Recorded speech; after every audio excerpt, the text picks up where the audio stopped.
지난주는 우리 고난주일 설교를 전했고요. 오늘은 부활절을 맞아서 마태복음 28장 말씀 전하도록 하겠습니다. 오늘 설교 제목은 예수님이 부활하신 증거입니다. 예수 후허더 정주. 리 스트로벨이라는 사람이 있었는데요. 무신론자 중에 무신론자였습니다. 신문 기자였던 이 리 스트로벨은 그 가정이 어느 날 외식을 하기 위해서 레스토랑에 갔었습니다. 음식을 이제 다 먹은 다음에 이 딸이 사탕을 먹었는데 사탕이 그만 이 기도에 컥 걸리고 말았어요. 어쩔 줄 몰라 하는데 이 레스토랑에 왔던 간호사 한 명이 응급조치를 취해 주어서 이제 살 수가 있게 되었습니다. 간호사는 크리스찬이었고요. 그녀가 이제 자기의 삶을 간증을 이야기했습니다.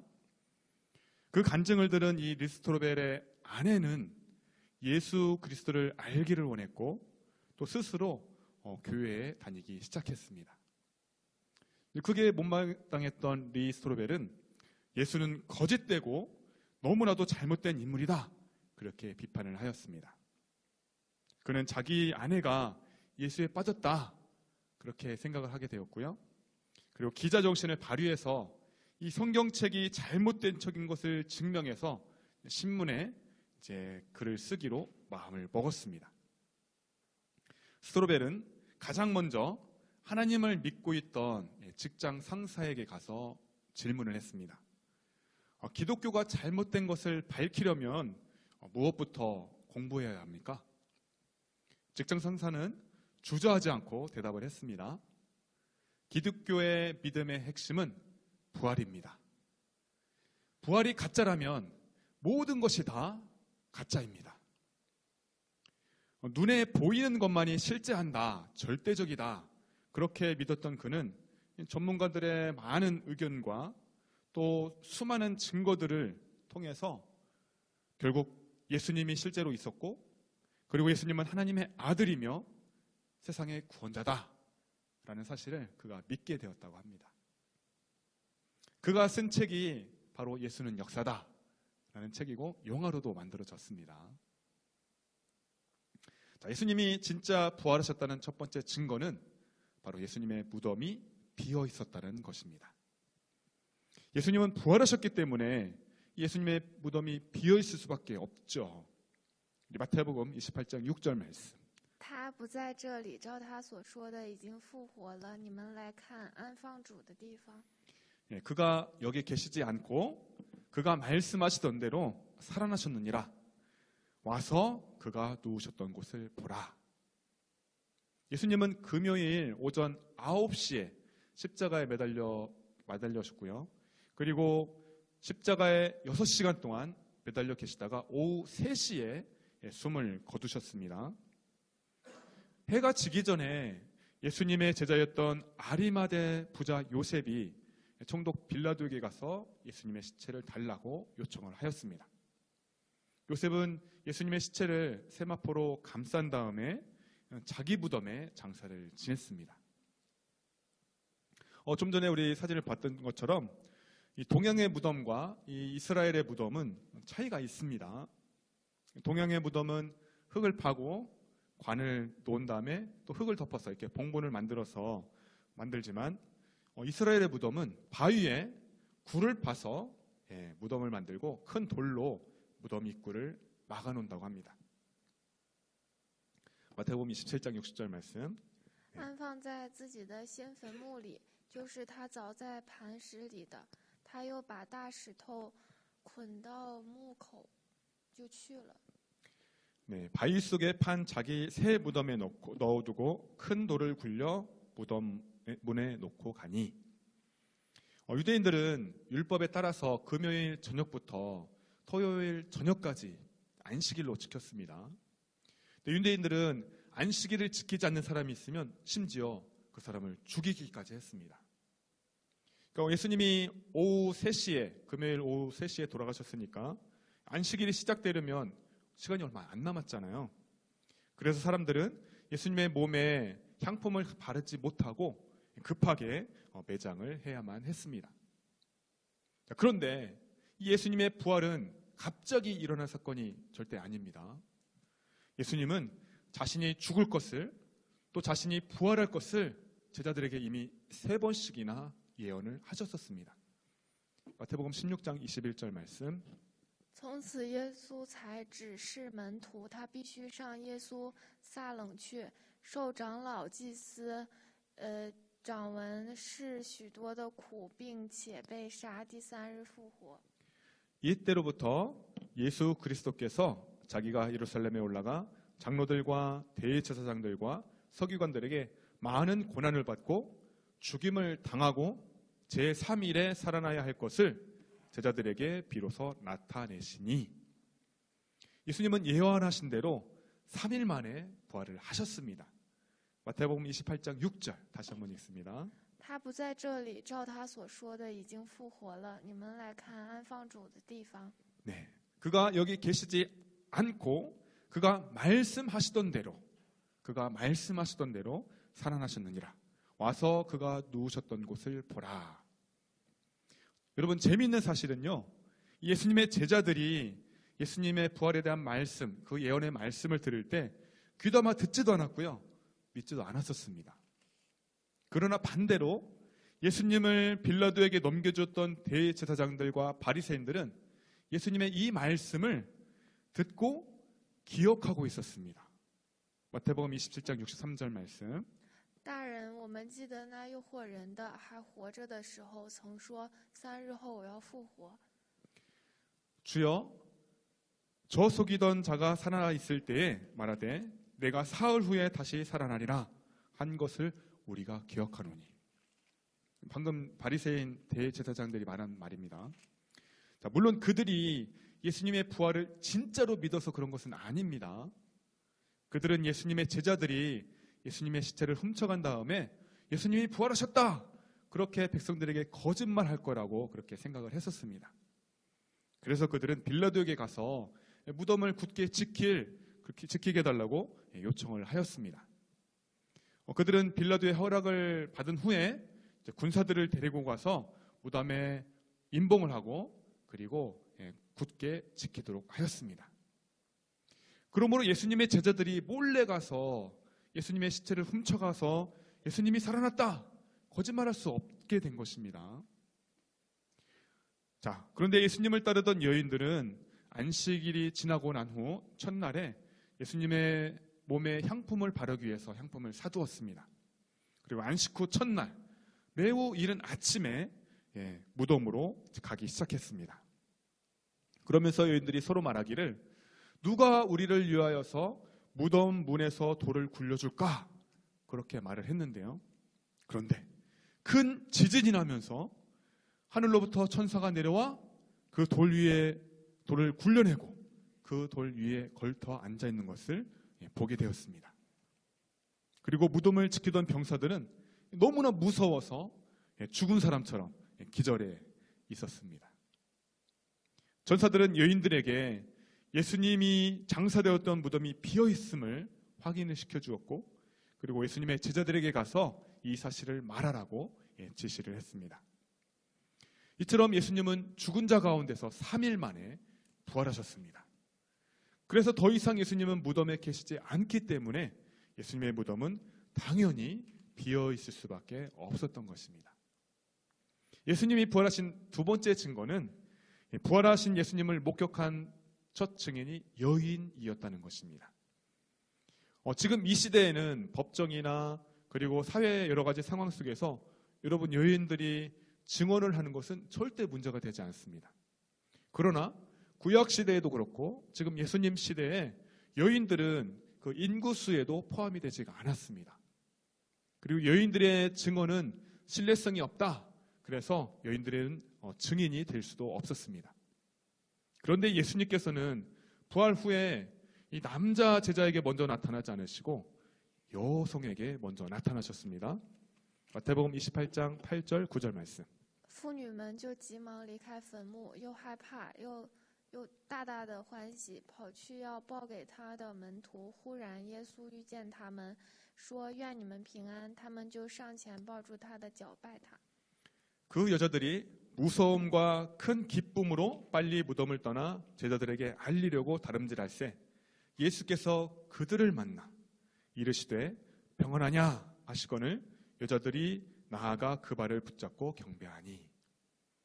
성경에는 분명하게 예수님의 부활을 목격한 첫 증인은 여인이다 라고 말씀하고 있습니다. 만약 예수님의 부활을 조작하려고 했다면 첫 목격자들을 베드로나 요한이나 그 남성들로 기록하는 것이 더 나았었을 것입니다. 왜냐하면 여성의 인권이 낮은 그 시대에 이 마태복음의 저자인 마태가 여자들을 증인으로 기록할 때에는 그는 분명히 세상 사람들로부터 수많은 비난과 또 비판을 받을 것을 틀림없이 잘 알고 있었을 것입니다. 그럼에도 불구하고 마태가 여인들의 그 증언을 그대로 기록한 것은 예수님의 부활이 틀림없는 사실이다라는 것을 말하기 위함이었습니다. 여인들이 제자들에게 갈 때 예수님의 무덤을 지키고 있던 경비병들이 깨어났고요. 그리고 대제사장들에게 가서 이 모든 사실들을 말했습니다. 그러자 대제사장들과 장로들이 함께 모여서 어떻게 할까 의논을 한 후에 군인들에게 돈을 주면서 이제 다음과 같이 말하라고 지시를 내렸습니다. 밤에 우리가 잘 때 예수님의 제자들이 예수님의 시체를 도둑질해 갔습니다. 거짓말이죠.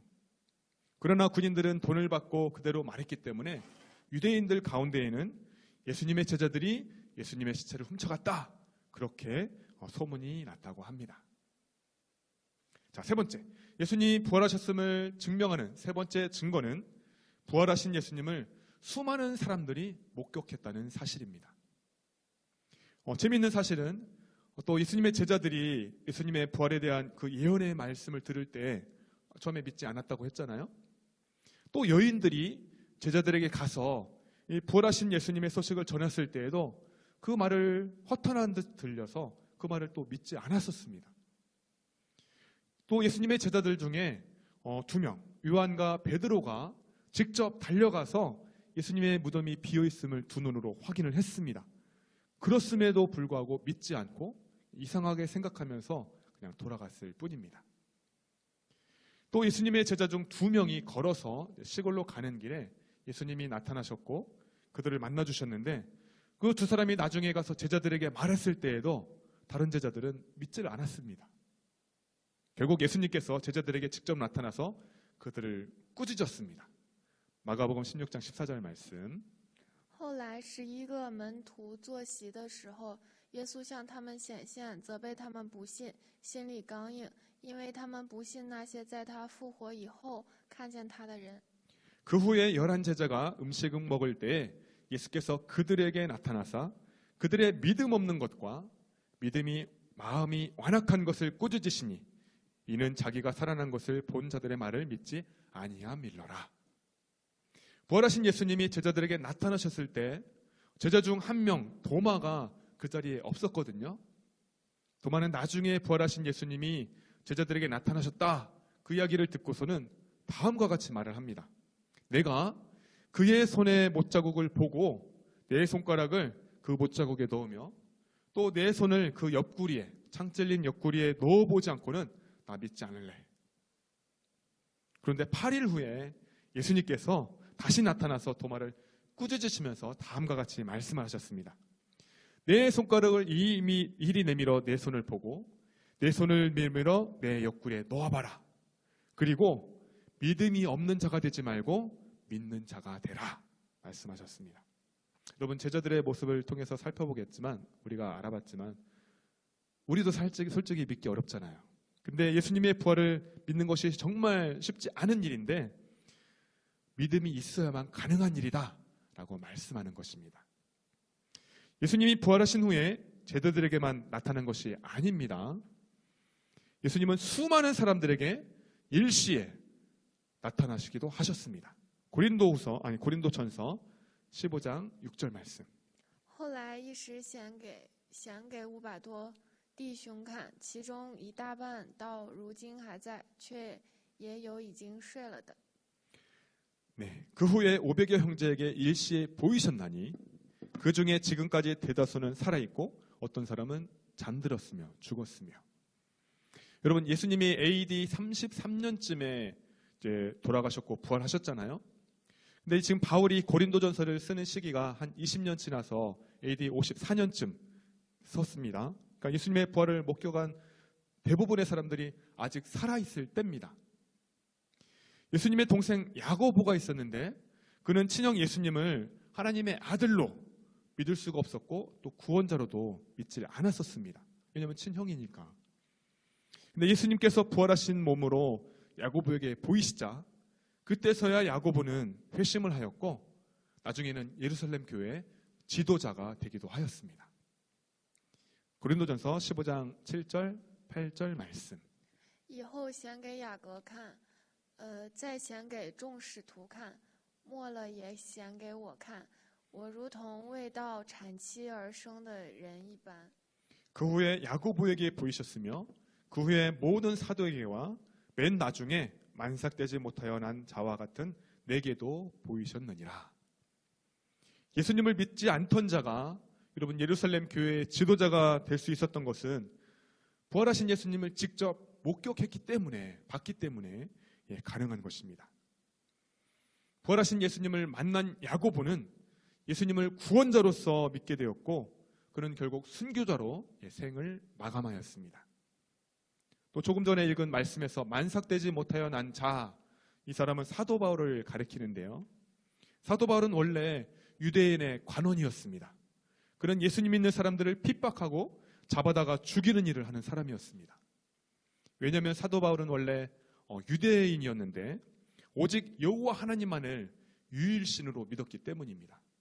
그런데 기독교인들이 예수님을 하나님의 아들이라고 하고 또 예수님을 구원자라고 말하니까 이 사도 바울 입장에서는 그것은 신성모독이다 그렇게 생각해서 예수님 믿는 사람들을 잡아다가 죽였던 것입니다.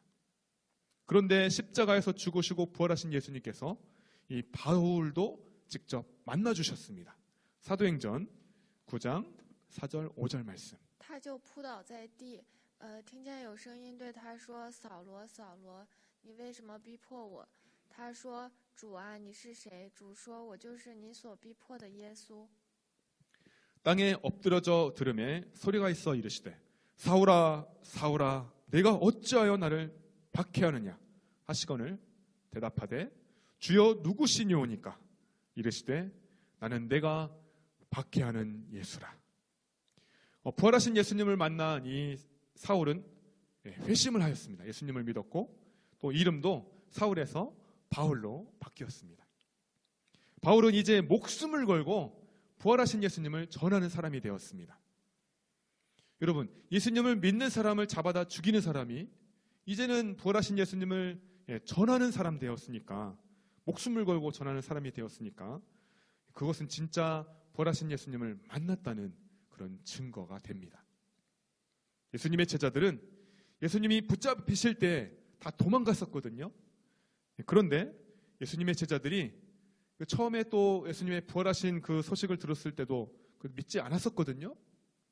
그런데 그들이 직접 부활하신 예수님을 만나고 또 성령 충만한 후에 그들은 목숨을 걸고 부활하신 예수님의 그 소식을 전하러 다니는 사람이 되었습니다. 예수님의 제자들의 전도로 인해서 수많은 사람들이 예수님을 믿게 되었고 또 초대 교회가 생기게 되었습니다. 그리고 이 부활하신 그 예수님의 부활을 믿은 초대 교회 성도들은 이 로마의 핍박 속에서도 끝까지 신앙을 지키면서 순교까지 하면서 그 신앙을 지켰습니다. 여러분, 초대 교회 성도들이 죽음을 두려워하지 않았었던 이유는 부활하신 예수님을 믿기 때문에, 자신도 부활할 것을 믿기 때문이었습니다. 요한복음 11장 25절 말씀. 耶稣对他说：“复活在我，生命也在我。信我的人虽然死了，也必复活。” 예수께서 이르시되 나는 부활이요 생명이니 나를 믿는 자는 죽어도 살겠고. 그런데 고린도 교회의 여러 성도들 중에는 죽은 사람이 어떻게 다시 살아날 수 있어? 그렇게 부활을 믿지 못하는 사람도 있긴 했습니다. 고린도전서 15장 12절 말씀. 既传基督是从死里复活了，怎么在你们中间有人说没有死人复活的事呢？ 그리스도께서 죽은 자 가운데서 다시 살아나셨다 전파되었거늘 너희 중에서 어떤 사람들은 어찌하여 죽은 자 가운데서 부활이 없다 하느냐 말씀합니다. 여러분, 만일 죽은 자의 부활이 없다면 우리들은 어떻게 될까요? 이것은 우리가 신앙생활 하는 데 있어서 굉장히 중요한 질문입니다. 왜냐하면 제가 기독교에 있어서 부활이 가장 중요하고 부활이 없으면 모든 것이 가짜라고 했잖아요. 그런데 이 질문에 대해서 성경에 답이 있습니다. 고린도전서 15장 16절 19절 말씀. 因为如果死人没有复活，基督也就没有复活。基督若没有复活，你们的信就是徒然。你们仍在你们的罪里，那么在基督里睡了的人也就灭亡了。如果我们在基督里只在今生有盼望，就比所有人更可怜了。 아멘. 자, 만일 죽은 자가 다시 살아난 일이 없으면 그리스도도 다시 살아나신 일이 없었을 것이요. 그리스도께서 다시 살아난 일이 없으면 너희의 믿음도 헛되고 너희가 여전히 죄 가운데 있을 것이요. 또한 그리스도 안에서 잠자는 자도 망하였으리니 만일 그리스도 안에서 우리가 바라는 것이 다만 이 세상의 삶뿐이면 모든 사람 가운데 우리가 더욱 불쌍한 자이니라. 다시 한번 말씀드립니다. 네. 만약 부활이 없으면 예수님께서 다시 살아난 일이 없었겠죠. 만약 부활이 없으면 우리의 믿음이 헛된 것이 됩니다. 만약 부활이 없으면 우리의 전파하는 것도 전도하는 것도 헛된 것이 됩니다. 만약 부활이 없으면 우리는 여전히 죄 가운데 있을 것입니다. 만약 부활이 없으면 우리는 하나님의 거짓 증인으로 발견될 것입니다. 만약 부활이 없으면 우리 그리스도인들은 모든 사람들 가운데 가장 불쌍한 사람들입니다. 왜냐하면 여기는 제가 자막 준비 안 했는데 왜냐하면 주일날 이렇게 교회에 나오죠. 또 헌금도 드리죠. 많은 헌신들을 하나님께 하잖아요. 부활이 없으면 가장 불쌍한 사람이죠. 그러나 부활은 분명히 있습니다. 아멘. 사랑하는 여러분, 부활이 분명히 있기 때문에 그리스도께서 다시 살아나셨습니다. 부활이 분명히 있기 때문에 우리의 모든 죄의 문제들이 해결함을 받았습니다. 부활이 분명히 있기 때문에 우리는 하나님의 참 증인이 되었습니다. 부활이 분명히 있기 때문에 우리가 전파하는 것이 참 됩니다. 부활이 분명히 있기 때문에 우리의 믿음이 진실됩니다. 부활이 분명히 있기 때문에 믿음이 우리를 구원할 것입니다. 부활이 분명히 있기 때문에 우리는 세상 가운데서 가장 불쌍한 자들이 아니라 영광을 얻을 자들입니다. 만약 부활이 없다면 사랑하는 여러분, 우리는 하고 싶은 대로 그렇게 우리가 인생을 막 살아도 될 겁니다. 하루살이 인생처럼 그냥 막 살아도 됩니다. 그러나 모든 사람은 부활할 것이고 최후의 심판이 있을 것입니다. 요한복음 5장 29절 말씀. 并且都要出来，行善的复活的生命，作恶的复活被定罪。 선한 일을 행한 자는 생명의 부활로, 악한 일을 행한 자는 심판의 부활로 나오리라. 그런데 여러분, 여기서 선과 악의 기준이 우리가 보통 생각하는 그런 선과 악의 기준이 아니라는 사실을 우리가 분명히 알아야 됩니다. 그럼 부모에게 있어서 가장 선한 것은 무엇일까요? 그것은 자녀가 부모를 알고, 자녀가 부모를 사랑하고, 자녀가 부모를 존중하고 말씀에 순종하는 것입니다. 동의바. 그러면 반대로 부모에게 있어서 가장 악한 일은 자녀가 부모를 모른 채 하고, 자녀가 부모를 사랑하지 않고, 부모를 또 존경하지 않고 부모의 말씀에 순종하지 않는 것이겠죠.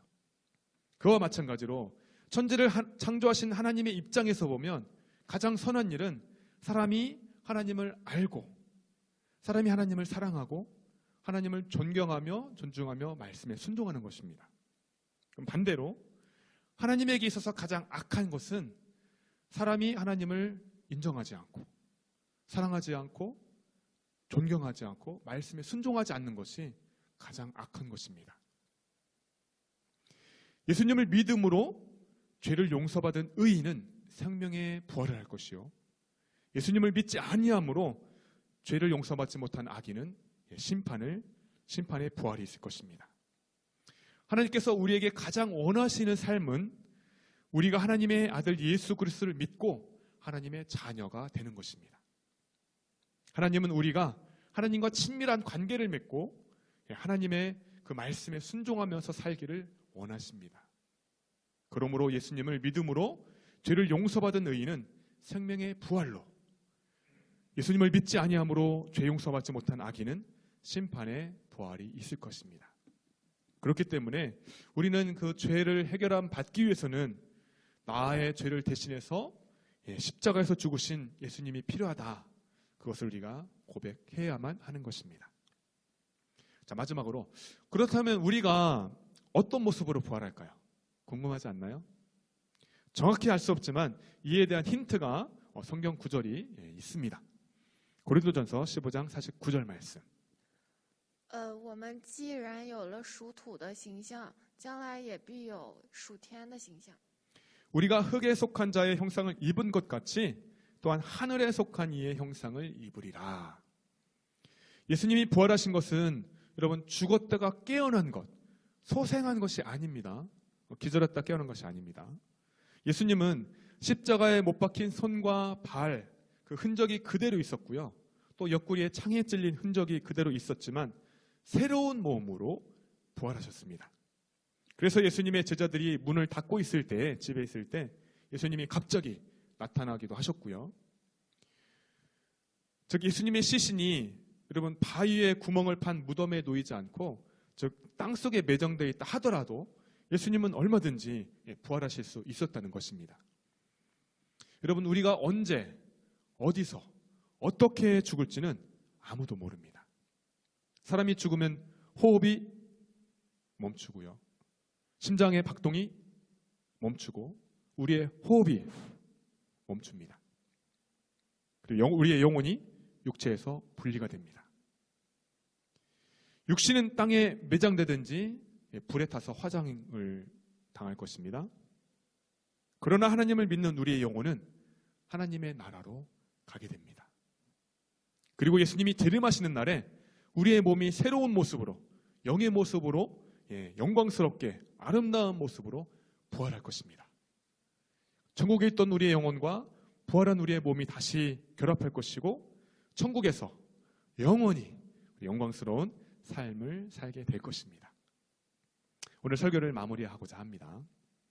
사랑하는 여러분, 기독교인에게 있어서 사랑, 소망, 믿음, 이 세 가지가 가장 중요합니다. 믿음이 의미하는 바는 우리가 예수님의 십자가와 죽음을 또 부활을 그것을 믿는 믿음, 그러므로 구원받는 믿음입니다. 소망이 의미하는 바는 예수님이 죽은 자 가운데서 부활하셨기 때문에 예수님을 믿는 우리도 부활할 것이다. 그 소망을 갖는 것입니다. 사랑이 의미하는 바는 우리는 하나님을 사랑하고 또 이웃을 사랑해야 한다는 것입니다. 우리가 이웃을 어떻게 사랑할 수 있을까요? 이웃과 함께 음식을 먹고 또 여행을 가고 선물을 주는 것이 여러분 사랑의 표현일까요? 물론 이웃이 어려움에 처했을 때 우리가 모른 채 하지 않고 도움을 주는 것도 사랑의 표현이긴 합니다. 하지만 그리스도인으로서 이웃을 진정으로 사랑하는 그 표현은 바로 복음, 부활하신 예수 그리스도의 그 소식을 전하는 그 복음을 전하는 것입니다. 우리는 오늘 부활절을 맞아서 예수님이 부활하신 그 증거에 대해서 우리가 배웠습니다. 그리고 부활이 우리에게 얼마나 큰 소망이 되는지에 대해서 우리가 배웠습니다. 예배 후에 우리가 계란을 나누어 드릴 텐데요. 꿀미기를 원래 하려고 했는데 시간이 안 돼서 꿀미기는 하지 못하고 나누면서 우리가 기념을 하려고 합니다. 우리가 그 계란을 친구들에게 나눠주면서 우리가 부활하신 예수님을 우리 친구들에게 전했으면 좋겠습니다. 부활절을 맞아서 우리가 부활하신 예수님을 우리가 기념하고 또 우리도 부활할 것을 소망하고 그리고 예수님의 부활 소식을 우리 친구들에게 전하는 우리 중국어 예배부가 되기를 예수님의 이름으로 축복합니다. 아멘. 기도하겠습니다. 하나님의 은혜를 감사합니다. 感谢上帝的恩典。 우리가 아직 죄인 되었을 때에 그리스도께서 우리를 위하여 죽으심으로 하나님께서 우리에 대한 자기의 사랑을 확증해 주셨습니다. 唯有基督在我们还做罪人的时候为我们死，神对我们的爱就在此显明了。罗马书第5장第8节。 예수님은 하나님이심에도 불구하고 죄인인 우리를 구원하시기 위해 인간의 몸을 입고 이 땅에 오셨습니다. 耶稣就是神，但是为了拯救我们，按照人的样子诞生在这个世界里。 예수님은 우리의 죄를 대신해 십자가에 고난받아 죽으시고 예수替我们的罪被钉在十字架上受死了。 그러나 예수님은 죽음으로 끝나지 않으시고 죽은 지 3일 만에 죽은 자 가운데서 부활하셨습니다. 但是耶稣不是死后结束了，而是第3天从死人中复活了。 예수님이 죽은 자 가운데서 다시 부활하셨기에 우리에게도 부활의 소망이 있습니다. 因为耶稣从死人中复活了，所以我们也有复活的盼望。 이 기쁜 소식을 전하였던 여인들처럼 또 제자들처럼 우리들도 친구들에게 예수님의 부활 소식을 전하게 하옵소서. 像传达福音一样，耶稣的门徒一样，愿我们也向朋友们传达耶稣复活的消息。 교회에 모이기 힘쓰며 성경 말씀과 하나님 나라를 배우기 힘쓰는 우리 친구들 되게 하여 주옵소서. 我们中国礼拜部每一个人都可以求在教会努力学习圣经和神的国度吧。